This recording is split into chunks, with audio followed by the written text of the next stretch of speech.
Hello everyone, and welcome back to the Realistic 151 project, the series where I make realistic versions of the first generation of Pokemon. Hopefully this video doesn't come out too late, but I got a little behind this October, so if I manage to upload and edit this in the next few hours, then hopefully it will come out on Halloween. And what better realistic Pokemon for that holiday than the only Generation 1 Ghost type line, Gastly, Haunter, and Gengar. When it comes to this line, I knew exactly how each of them was going to look, as this was one of the first ideas that came into my mind when I came up with the original concept for the series. Due to both the purple color palette and the official art, and the way that their sprites are drawn in the first few generations, I felt right in assuming that these characters would be made up of some sort of shadow-like substance. Using purple in cartoon or anime characters is usually a pretty good shorthand for this type of concept, because it's very difficult to use full-on black in these styles, because you'll lose a lot of detail, as usually your lines are black. It also helps that Gengar's concept already sort of has a shadow people type idea. But when it came to Gastly, I imagined it would be some sort of floating cloud with wispy, transparent edges, represented by the purple border in the original, that got darker towards the middle, represented by the black body. There honestly wasn't too much more to my Gastly beyond creating what I felt was a good representation of the face, giving the eyes a more natural size, and creating areas of high and low light to attempt to show where parts of the face would be, like the forehead and mouth, without fully detailing them, leaving them in shadow, as it were. After that was all done, it was just adding some vampire fangs and the design was complete. So here is my interpretation of Gastly, the gas Pokemon.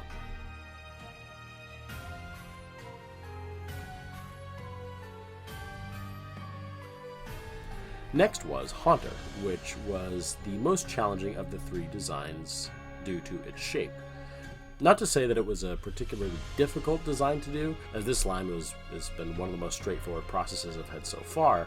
Though Haunter has more of a solid body than Gastly does in the official art, I didn't feel like drawing it as a solid object would work. Both because Haunter's body is made up of multiple disconnected parts, but also because I feel that it would clash too much with the other designs. There is also a concept that I had in my mind while I drew, which I don't actually remember if this is official lore or just a part of a fan theory, but it was the idea that due to its shape, Haunter is just a Gengar that's only partially formed in the real world, with the arms and lower body in the Shadow Realm, or whatever the Pokemon equivalent of that is, which is the reason why you can only see its hands and feet. And even though I don't remember if that's exactly canon or not, I do really like that interpretation of those parts of its design, and so I took those parts of its body that would be disappearing into the quote-unquote other dimension and shrouded them in black mist. I was also able, due to Haunter's shape, to give this design a more angular appearance, which I feel really adds to the sharp, frightening features of the design.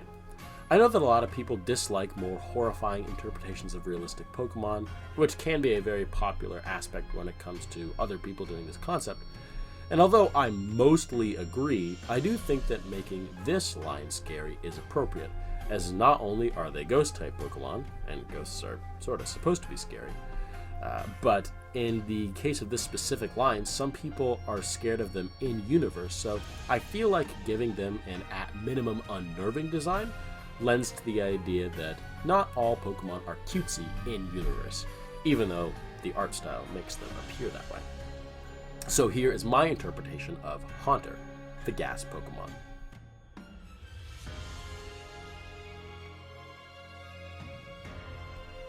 And finally, we come to one of the most iconic Pokemon in the first generation, and one of the main reasons why I started this series in the first place, and that is Gengar. So there's a fan theory out there that Gengar is a living shadow of Clefable, which is something that I didn't really think about when I was making this design, but probably means that I'm sort of locked into this silhouette whenever I go to do Clefable. And though I had considered this with the first two, I went all in with the shadow person idea in the way that I made its extremities more transparent the further away you get from the center of the body, as shadows in real life usually have fuzzy, indiscernible looks towards the edge of the shadow, when in the middle they're the darkest. And I really liked that idea that you wouldn't be able to, differentiate the fingers or toes. They'd be more of an amorphous fog that far from the center of the body, when on the other hand the face area would be very highly detailed. This idea also lended further to my concept that it was not a creature of this mortal world. Though for many Pokemon the human teeth thing doesn't work super well in a realistic design, with Gengar that lends even further to its unnerving look, which was perfect. Not to mention the smile makes it appear devious or downright malicious, depending on how you look at it.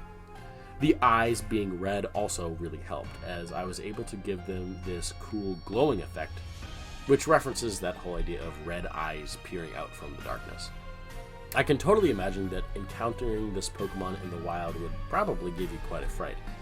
Imagine you and your team traversing some sort of abandoned building that you came across. You think that you're alone until you spot a set of glowing angular eyes peering out at you from a dark corner, just for a devilish grin to appear the longer you look at it. This is a pretty creepy idea, and I love it for this design. As for how I think realistically having this Pokemon as a pet would go in real life, well, I am sad to say to all you Gengar fans, myself included, that this Pokemon would probably make an awful pet. And my only evidence for that is, think about every time you've heard someone claim to live in a haunted house. Do you ever hear of them having a good experience? And with your own personal Gengar, it's not the house that's haunted, it's you. Or, well, technically the Pokeball, maybe?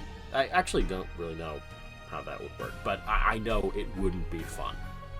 But anyway, here is my interpretation of Gengar, the Shadow Pokemon.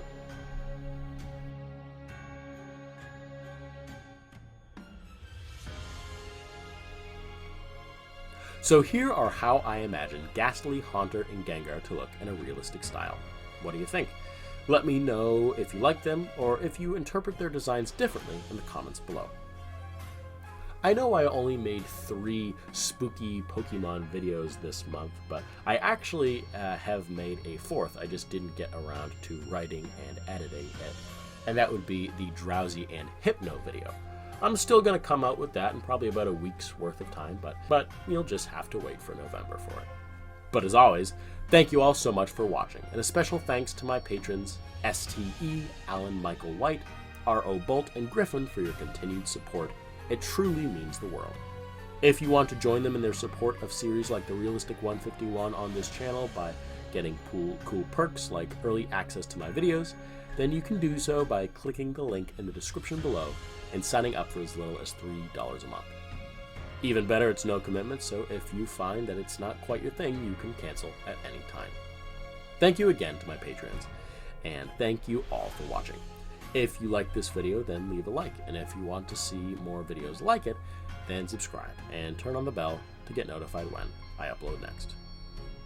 Oh, and of course, happy Halloween.